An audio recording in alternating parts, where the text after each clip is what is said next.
It's been 25,540 days since the last time a British monarch was crowned and enthroned on the 2nd of June 1953. The world population on that day was 2.6 billion, or a little less than one-third of today's figure. Joseph Stalin was still in power in Russia. The Korean War was still raging. The hydrogen bomb hadn't yet been invented. Fully 50% of American households had no television. 10% had no electricity. General Dwight Eisenhower had just been sworn in as the new president a few months earlier, which is to say, it's been a hell of a long time since the last one of these things. Granted, by the time you're watching this, the coronation will already be over, but at the time of this recording, we're still about 9 hours away from the start of the event, which, if you're a truly hardcore American royal watcher, you'll be tuning in live at 6 a.m. Eastern, 3 a.m. Pacific. Here at Castle Curmudgeon, we're going to watch it on an 8-hour delay, so we will hit play on the YouTube video at precisely 11 o'clock a.m. local time, so we'll be watching it at the same time of day that the event took place. And what's on the menu for the Castle Curmudgeon Carolean Coronation Brunch? I'm glad you asked. Because we are going full Buckingham Palace garden party on this son of a bitch, let me tell you. I'm talking tea with milk, biscuits, scones and jam, cucumber finger sandwiches, the whole 9 yards. Sorry, 9 meters. Am I the only straight man in the United States of America who's hosting a coronation brunch today? I think probably so, and I wear that distinction as a badge of honor. But as long as it's been since there was a coronation of a British monarch, it's been longer yet since we've seen the crowning and enthronement of a queen consort. 31,405 days to be exact since the investiture of King George VI and Queen Elizabeth, whom we later, of course, knew as Queen Elizabeth the Queen Mother, on 12 May 1937. And speaking of the Queen Mother, you know what I think she wouldn't be very happy about? The fact that Wallis Simpson, Duchess of Windsor, is finally getting her spiritual revenge on the royal family today. For a divorced woman is going to be crowned and enthroned as queen consort in Westminster Abbey, with the same crown being placed on her head that was placed on Queen Elizabeth's head in 1937. And if there is anything we know about the Queen Mum, it's that she would find that all very icky indeed. And let's just get this bit of business out of the way before we get to the main segment. If you're one of those people who think it's the patriotic duty of Americans to deride the British monarchy, first of all, you're banned from the channel. Second of all, you're wrong. I've spoken at fairly great length before about exactly why you're wrong, so I'm not going to repeat myself here. But here's why you should care about this event. Because it affirms and celebrates the ancient and the traditional and the dignified. These are concepts that are under wholesale assault today by the forces of new woke Bolshevism. And if we care about preserving history, and I know you care about that if you're watching this channel, then we need to act with attentiveness and respect toward rituals and ceremonies that exist for that sole purpose. And the coronation of a British monarch might be number one on that entire list. How many chances do you have to witness a ceremony that is over 1,000 years old? How many events are there that afford us the chance to directly connect with our forebears across the distance of centuries by sharing in the same rituals and the same observances? How many monarchies still exist in Europe? Off the top of my head, I can think of Spain, Belgium, the Netherlands, Denmark, Norway, Sweden. And how many names of those monarchs do you know? Probably none. Why? Because they've all abandoned the historical trappings of monarchy. They all have things called investitures now, instead of coronations, where the accession of a new monarch is treated with all the pomp and circumstance of an insurance company electing a new senior vice president of marketing.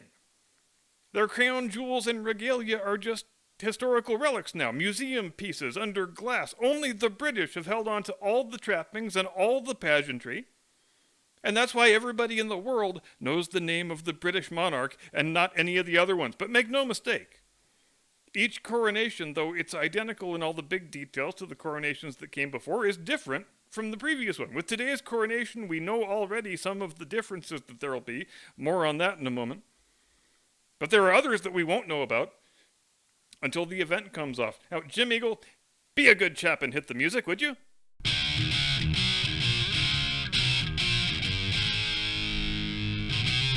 From high atop the battlements of Castle Curmudgeon, where we are willing to do a lot of British things, but we draw the line at putting beans on toast.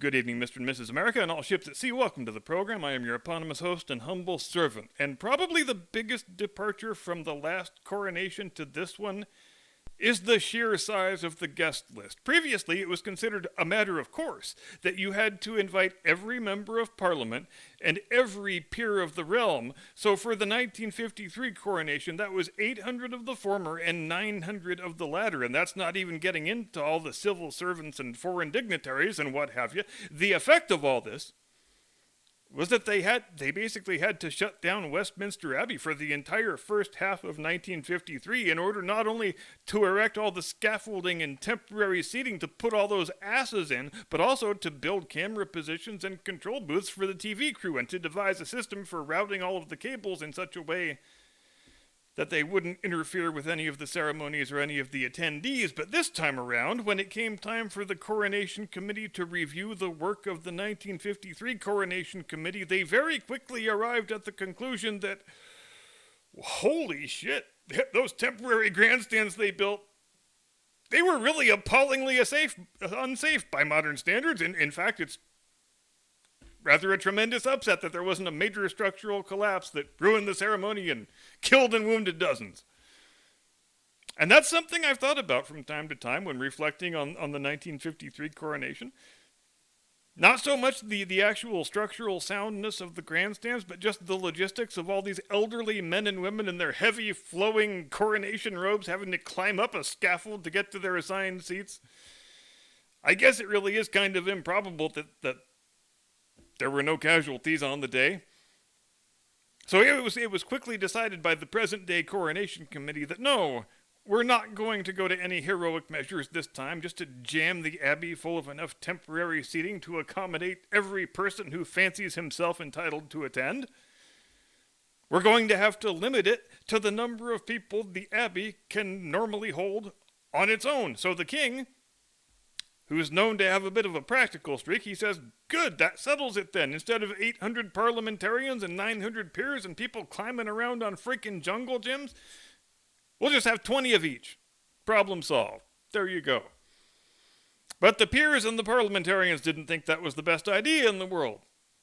He said, look, Your Majesty, with all due respect, don't you think 1,700 down to 40 might be a bit too drastic as far as the slashing of the guest list? And the king says, you know what? You're absolutely right. Let's double it. 40 of each. Because I'm in a generous mood today. Anything else? But that wasn't the only wholesale assault on coronational tradition that good King Chuck had in mind. And this one pissed off even more people than the other thing, because he actually tried to do away with the robes and the coronets for the peers. The first invitation that went out said, yeah, just go ahead and wear a business suit. And all the dukes and earls and marquises were like, come again? We've been keeping these things in our closets in good condition for the last 70 goddamn years just for this one occasion? And now you're telling us not to bother? Nope. Sorry. Look, Your Majesty, if you have any designs on being the first King Charles whose reign doesn't end with being beheaded or being deposed, we very strongly advise you to let us wear our fancy robes and coronets that we don't own for any other reason than this. And the king quickly changed his mind and duly amended the dress code. Another big difference this time is that the king and queen will be conveyed from the palace to the abbey, not in the gold state coach, but in the Diamond Jubilee state coach. The gold state coach, which dates to 1762, has been used for this purpose in every coronation since William IV in 1830, but it offers such a famously and notoriously uncomfortable ride to its occupants that the present king has opted instead for the newer model, with the modern suspension and the power windows and the climate control and what have you, and who can blame him, really? But don't cry too many tears for the gold state coach, since it will still be used to convey the king and queen back from the abbey to the palace for the subsequent balcony appearance and the fly past and all that good stuff, and it's still the go-to carriage for royal weddings and the state opening of Parliament. But what's the most ancient, most consistent, most unchanging aspect of the coronation rite? It's the chair. The current crown jewels and regalia all date from the 17th century or later, but the chair, is 500 years older than that. And there is always some American who doesn't know any better who wonders out loud, how come they've got such a shitty looking wooden chair? Shouldn't it be like a fancy big gilded throne? And there's a lot of confusion even in Britain over what the proper name of the chair is and which royal ass was the first to sit on it. Some people call it Edward the Confessor's chair, but the more correct name is King Edward's chair, and the provenance, admittedly, is still just a bit confusing. The chair was ordered built by King Edward I, Longshanks, Hammer of the Scots, the bad guy from Braveheart, and he built it basically as a presentation case for the Stone of Scone, the stone that was the throne of the kings of Scotland that he, Edward Longshanks, had brought back with him to England as a memento of his victory over the Scots. So originally, when you sat in the chair, you sat directly on top of the Stone of Scone. The chair in its original conception was meant to convey the message that the man sitting in it was the rightful sovereign lord of both England and Scotland alike. The confusion on the name arises from the fact that Edward I, Longshanks, had the chair built in around the year 1200 and decided to name it in honor of St. Edward the Confessor, whose reign ended in 1066. So as the centuries go by and everybody keeps calling it Edward the Confessor's chair, people start assuming, erroneously, that the chair was actually built by the Confessor and dates all the way back to the time of his reign, but it doesn't.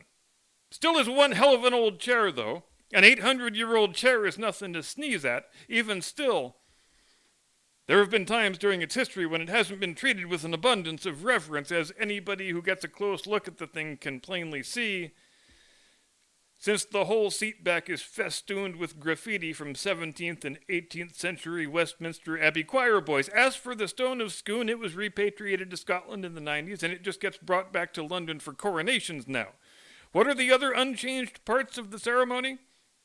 Well, just the parts that really matter. Crowning, anointing, acclamation, homage. It's easy to forget, living in a modern era with modern conveniences and instant global communication, why ceremonies like this used to be so crucially important.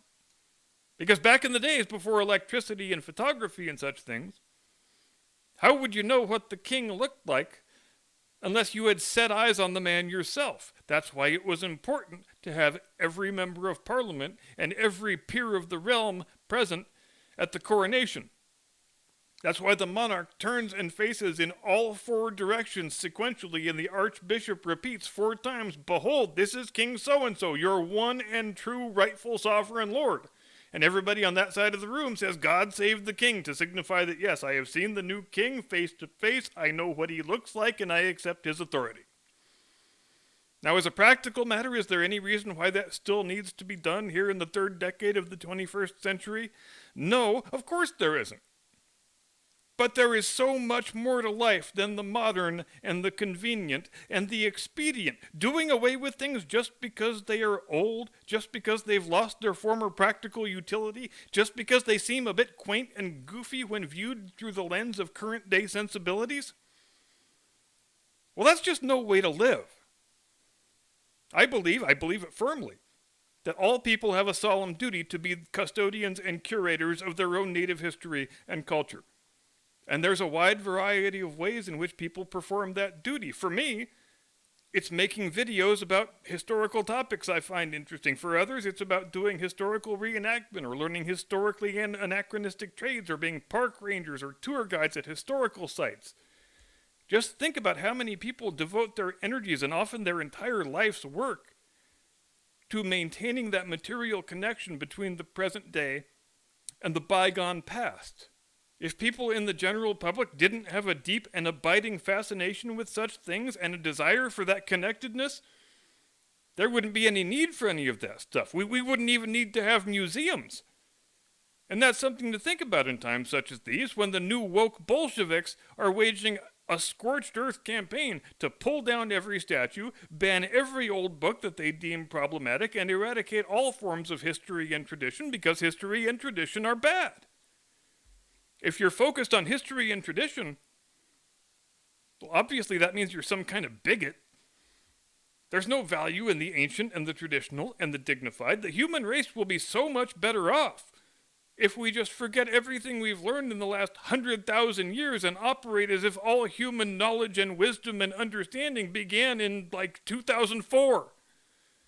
Ancient ceremonies and customs are about reminding ourselves in the present day that we have traveled a very long road to get to where we are. They're about acknowledging and honoring all the generations of our forefathers who handed us down our birthright in the expectation that we would maintain it in good order, and when the time comes, hand it down to those who come after us. And so every British monarch of the last 800 plus years has been enthroned in the same building, on the same chair, in the presence of the same officers of state and the same peers of the realm. Well, let me amend that. Every British monarch who reigned long enough to be crowned. So we have to exclude the likes of Edward V, Edward VIII, Lady Jane Grey, etc. So if you count yourself as being on the socially conservative side of things, if you think we're far too quick in the present day to toss aside the ancient and the traditional and the dignified, if you reject the assertion that historical people and things should be condemned or dismissed out of hand, I would think long and hard about it the next time you feel the instinctive desire to act with scorn or contempt or flippancy toward an institution like the British monarchy and the rituals and customs that define it, just because you think, wrongly, that's what Americans are supposed to do.